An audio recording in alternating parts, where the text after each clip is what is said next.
Tu veux connaître tout sur une raie vive? Regarde cette vidéo jusqu'à la fin. Chère prestigieuse clientèle, chère prestigieuse communauté de landscaping and forestry in Benin, nous ne sommes rien sans vous. Nous existons grâce à vous. Donc, nous existons grâce à vos j'aime, à vos partages, à vos commentaires. Dans cette vidéo, je vais vous parler, je vais vous démystifier la notion de raie vive. La notion de raie vive, la notion d'une raie vivante dans le domaine agricole. Si vous êtes intéressé, restez avec moi jusqu'à la fin de cette vidéo pour pouvoir découvrir tout ce que nous allons aborder dans celle-ci. Pour ceux qui ne me connaissent pas, je suis M.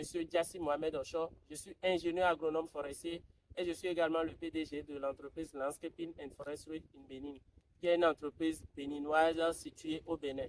Sans oublier ma casquette d'architecte paysagiste. Entrons maintenant dans le vif du sujet. Une raie vive, c'est une raie que vous plantez de façon serrée, qui a pour but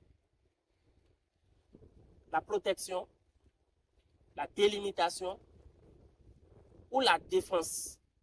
Donc, la raie vive, son but premier, c'est pour délimiter, pour défendre ou pour protéger un domaine agricole. Maintenant, j'ai dit tout à l'heure qu'une raie vive, c'est une raie plantée de façon serrée.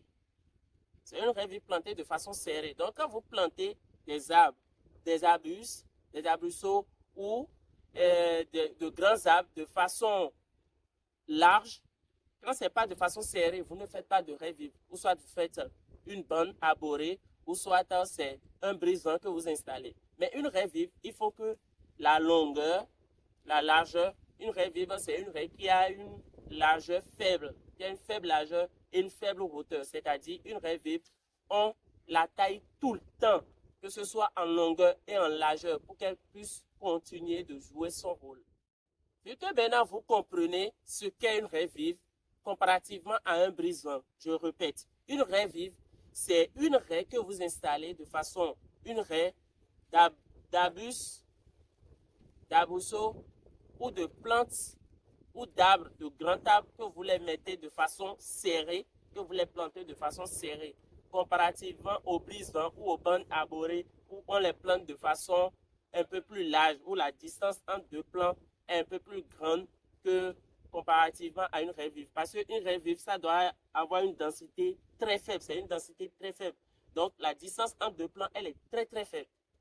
Maintenant que vous savez ce que c'est qu'une raie vive, vous devez avoir une idée sur quelle manière d'implanter une raie vive. Vous pouvez planter les raies vives par bouturage. Par bouturage, je vous donne l'exemple du Gliricidia sepium. Vous pouvez utiliser le Gliricidia sepium, par exemple, pour pouvoir installer votre raie vive. Vous pouvez les planter par bouturage. Vous allez juste couper un organe de la plante, la tige. Vous coupez la tige ou bien une branche que vous venez planter de façon serrée pour pouvoir former votre raie vive. Là, vous passez par le bouturage. C'est le moyen le plus facile et le moyen moins onéreux. Vous pouvez passer par la pépinière. La pépinière, c'est très important. Ça vous garantit le résultat. C'est vrai que ça demande plus de moyens financiers, mais ça vous garantit le résultat. Vous achetez les graines de l'espèce à utiliser, de l'espèce concernée. Vous passez par la pépinière. Vous produisez les jeunes plants. Vous les entretenez et vous allez maintenant les implanter au niveau de leur lieu final pour pouvoir atteindre votre objectif qui est la délimitation, la défense ou la protection.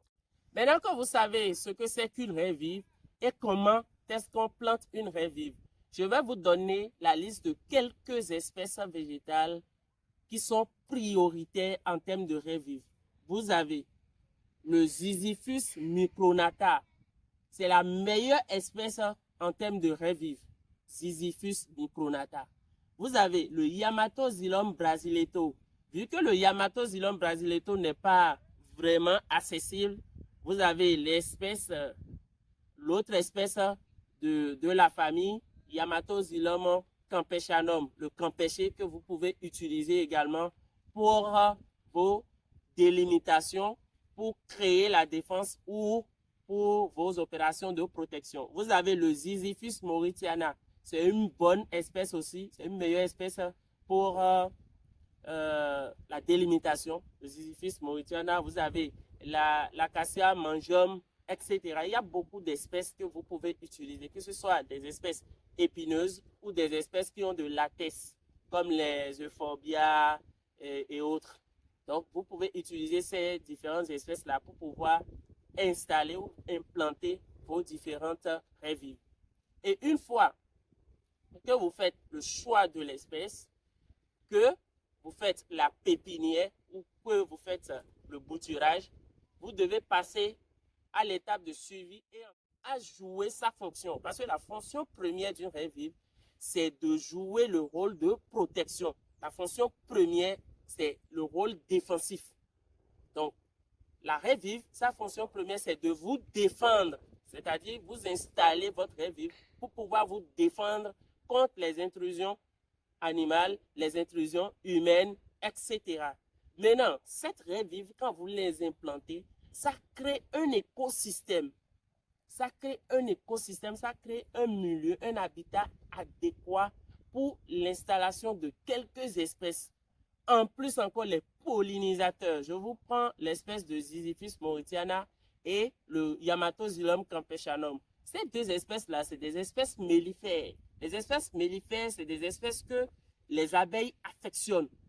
Les abeilles aiment venir butiner sur ces espèces-là pour pouvoir créer, que ce soit le pollen, la gelée royale, la cire, le miel, qui est le premier produit de la ruche de l'apiculture, etc. et les autres produits dérivés de l'apiculture.